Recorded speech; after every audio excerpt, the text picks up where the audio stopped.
decided at Copenhagenize Design Co. to make a series of films that explore all the different elements that make Copenhagen a truly bicycle-friendly city.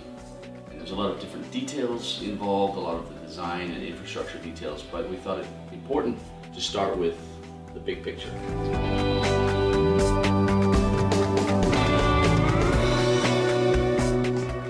Most cities in the world are incredibly car-centric. We've had 100 years of really what is failed traffic engineering and planning of cities based on a car-centric mentality. Planners and engineers think car first, and everybody else is sort of left in the dust. So a modern city here in this new millennium is a city that prioritizes differently, that focuses on how to make a city a more livable place, a safer place, a healthier place. And in doing that, you need to prioritize bicycles, pedestrians, and public transport. And of course, we focus on bicycle culture at Copenhagenize Design Co. So highlighting these details of what makes Copenhagen so bicycle friendly.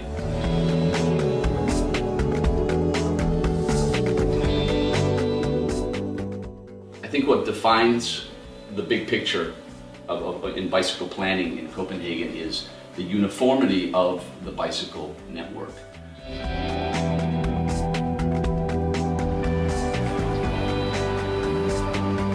In Copenhagen and in Danish cities, there are 4 types of bicycle infrastructure.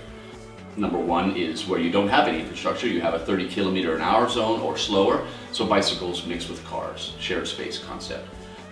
We do have some bi-directional infrastructure. This is largely on bicycle paths, separated from the traffic. We don't even have very many of them in Copenhagen. Or in between 2 rural towns out in the country, there's a bi-directional path off to the side.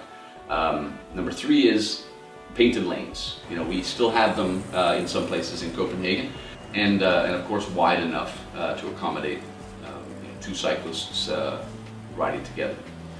And then of course number 4, which is the fully separated and protected cycle tracks that you see almost all over the city. In Greater Copenhagen, there's about 1,000 kilometers of protected cycle tracks in the city of Copenhagen and all the surrounding municipalities that make up Greater Copenhagen. We know that this is the safest. We know that this is what makes people want to ride a bike, makes them feel safe, and it keeps them safe as well. When you only have 4 types of infrastructure, it makes it incredibly uniform. It makes it incredibly easy, with wayfinding. It's very logical. You can take your bike on the train and go to any other Danish city, get off the train, and you'll find bicycle infrastructure that you recognize, and you'll know that it'll probably take you somewhere.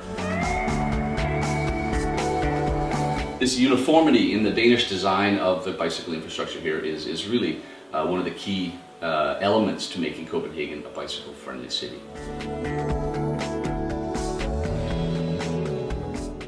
I think one of the things I like best about cycling in Copenhagen is that, for example, at no point do I have to push a button like a lot of pedestrians do in other cities, as a cyclist, and wait for permission to cross the street. I think this is an indication that bicycles are taken seriously as transport.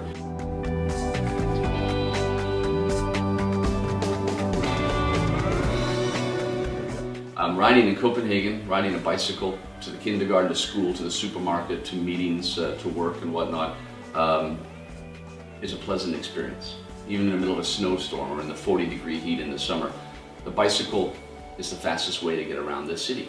And other cities, if you make the bicycle, and you really work hard towards making the bicycle the fastest mode of transport from A to B, people will ride. That's why the people of Copenhagen ride.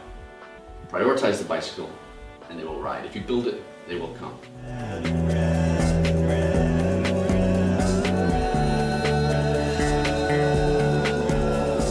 And I think that what's maybe taken 30, 35 years here, nice and slow, making mistakes, fixing them again, and establishing at the end of the day what really is a best practice in bicycle planning.